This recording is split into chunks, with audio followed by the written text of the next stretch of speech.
All right, I'm live. Never gets old. Unlike myself.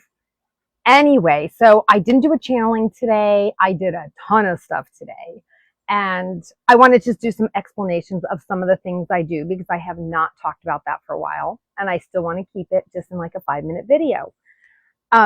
So with the readings and things that I offer, I go by what I am told that I could do that day for the animal, for the person, for whatever it is I'm doing. So if somebody wants some work done, I check in. And sometimes I get told to do Reiki, and sometimes I get told to do some shamanic practices. Sometimes it's a reading. So I go by what I'm led to do. And again, you all know it is the karmic lesson package that we all get. It's a whole lot of fun. You can watch any of the videos I've done previously, and that will give you a good idea of what it is that happens. So I will check in with the animal, make sure they want to speak to me, and then hear what they have to say. And then I get together within 24 hours with the owner, with the human, and then we flesh it all out. So it works really well. And part of what I'm doing at Mutt School is also incorporating physical training, right? Obedience stuff, confidence building, and all of that. So today, me and my friend, who is my boss, we went to a client's house. They have a newborn baby, 3 years old, the cutest little thing you ever saw. And they have a dog that is Australian Shepherd and a cattle dog, really cool dog.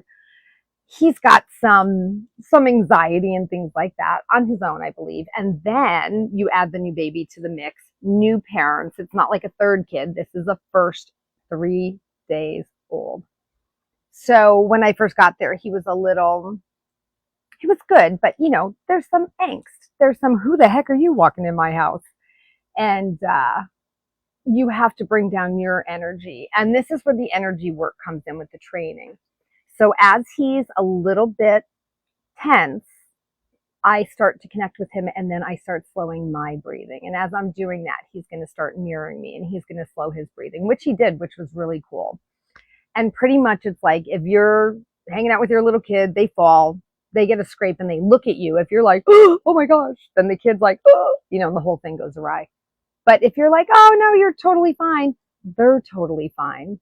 So everything you feel goes down the leash to the dog, just like if you're, my gosh, I'm stumbling over my words. Just like if you're riding a horse, everything you feel goes down the reins to the horse. And it doesn't have to be physically connected. So a lot of my work is remote, or when I'm in the room with the dog, we're standing a little bit apart and I'm not having physical contact with them. That's not how energy work goes. So I guess that's it. That's all I got. You guys can drop questions in the comments, even though I know everybody's pretty shy about that, but feel free because I will get back to you. And, that's it. I never said without further ado, but I also wasn't doing a reading. I think I'm going to try and check in next week with the wolf pack, the ones that they have been reintroducing into Colorado. And I don't know if I can single one out or not, or maybe talk en masse, but I'm going to see how that goes and see how they feel about, they introduce 25 and then 15 of them don't make it for various reasons. So we'll see how that goes.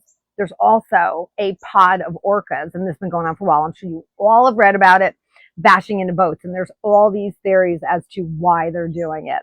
I want to hear it from them, from the orca's mouth. Okay, I love you guys, and I'll see you next week. Bye.